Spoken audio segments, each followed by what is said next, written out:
You must have come across new words while reading or maybe while going through a dictionary, and then you must have written them down or you would have used flashcards. But when it comes to speaking, it really becomes difficult for us to recollect those words.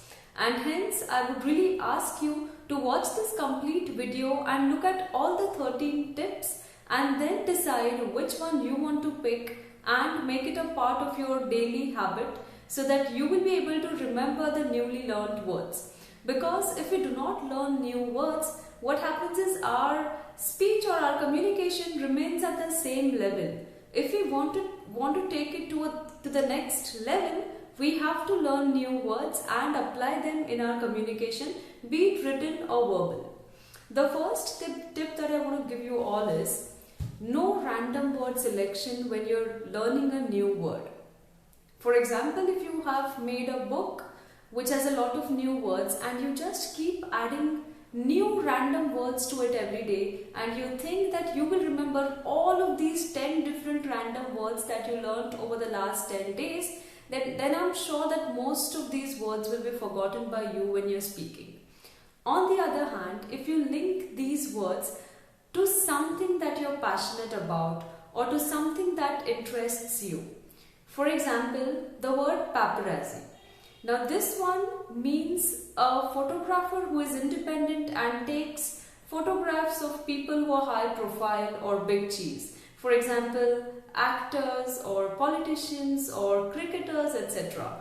We generally see this word a lot of times in newspapers like Bombay Times, say Kriti Sanon was clicked by the paparazzi, etc. Okay, so that means a photographer took a picture of the actress. Now this word, if you only remember it without relating it to somebody like Kriti Sanon, then it will become difficult for you to remember it. You can relate it to anyone that you admire. For example, if you admire Sachin Tendulkar, you could simply say that Sachin Tendulkar was clicked by the paparazzi outside the Wankhede Stadium yesterday. This is a sentence that you make in your book, and the next time you are speaking, what will happen is it will be easier for you to recollect the word because you attached this word or you put this word in a sentence that has your favorite cricketer and some instance that is memorable. The other one is reading a lot. By reading, what happens is you do not remember the word then and there, but subconsciously your mind registers that word. And this is something that I have also observed over a period of time.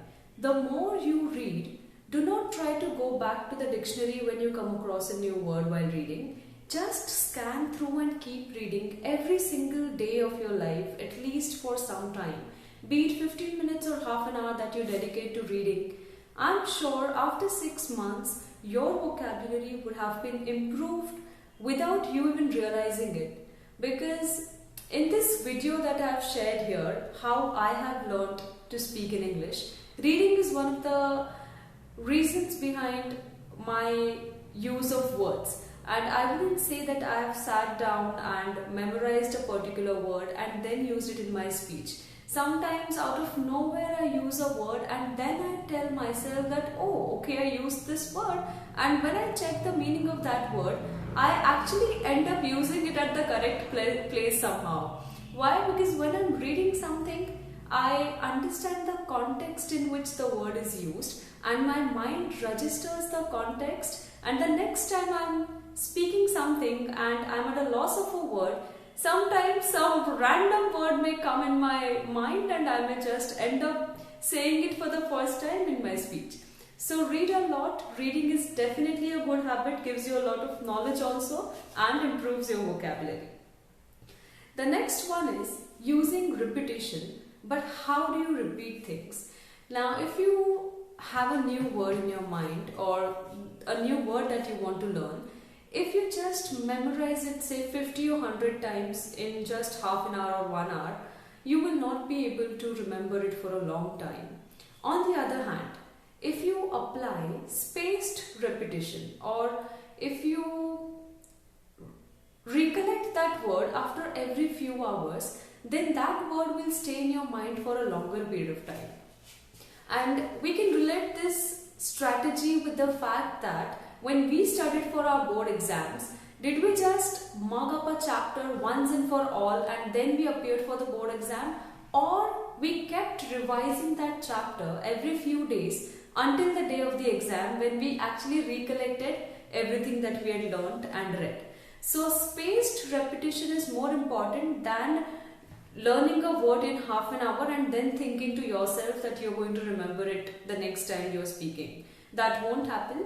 So when you learn a new word, maybe try to memorize it at that time, and then at the end of the day, just go and look at that word again and recollect it. Again the next day when you're speaking, just try to recollect the word. So when you repeat after an interval of time, that word stays in your mind permanently rather than temporarily. Keeping a dictionary and a thesaurus handy. Now, of course, we are in a digital era. We don't really need physical dictionaries, and the best part about using a mobile phone is that you can always have a dictionary that's handy. So I have a dictionary or two in my phone also, and I generally visit it when I come across new words. So have a dictionary in your phone downloaded so that you can use it anytime you come across a new word. The next one is learning a word a day. One word a day is enough, because if you tell yourself that you want to learn 5 words in a day or 10 words in a day, you will not be able to keep up with that habit. But if you tell yourself that just one word such that it will become a part of my vocabulary, then imagine the result that you will have at the end of the year. 365 new words, and that's huge. Believe me, that's huge. Because if you have a schedule that says 5 words every day, after 2 or 3 days that enthusiasm will be lost. You will no more be in a mood to remember more words or memorize more words, because I'm sure the first few words that you've learned, you must have forgotten them by the day 4 or day 5. Unless you sit for 2 or 3 hours every day and really dedicate your time to learning new words. But if you're busy like me, or if you're a working professional or a student who just wants to improve English side by side, then 1 word a day is more than enough. And of course with revisions every single day, okay? So when you learn a word, say on a Monday, see to it that you revise that word on Tuesday night also. So 1 word learnt on Monday, on Tuesday you revise 2 words, Monday and Tuesday word. On Wednesday you revise Monday, Tuesday and Wednesday words. Okay, that's how you can go about it. The next strategy is to use visual dictionaries. When you look at a new word and just look at the plain text, it may be difficult for you to recollect that word. On the other hand, if you look at the image of that word, okay, let's take a very simple example of a car. Okay, if you look at the word car without visualizing or imagining a car in front of you, you may not remember this word. But if you go through a visual dictionary that has a photograph of a car and then there's this word car written below it, you will be able to remember it for a longer time, because the images or videos of moving objects stick in our mind for a longer time compared to text. And this has been proven by science and by a lot of research. Always images and videos are better than text. And hence sometimes you can use your own imagination also to create weird images, because weird images also stay in our minds for a longer period of time rather than simpler images. So when you learn a new word, try to create a weird image around that word such that the next time you want to learn recollect that word, you will be able to recollect the image that you've created and find the associations and then recollect that word. Next one is using or creating mnemonics. Now a lot of mnemonic dictionaries are available and on Play Store, and there are websites that have mnemonics. So any word that you will type on that website, you will get a lot of options of mnemonics which are the associations again of that particular word. For example, the word say career. Now there's a mnemonic that has been created by somebody else which says career is equal to car plus beer. So imagine that you've grown up and there's a car that you're driving and you have a bottle of beer in your hand, and that shows that okay, you are a working professional and you have a car and beer in hand, and maybe you're wearing a suit or are professionally dressed and you're driving at night on a Friday night with your friends, okay, driving back from work. So when you create these mnemonics, car plus beer and the imagination along with it, you will remember the word career in a better and an easier way. Okay, so mnemonics are available on the internet in plenty. You can go through them. But my personal recommendation is to create mnemonics of your own.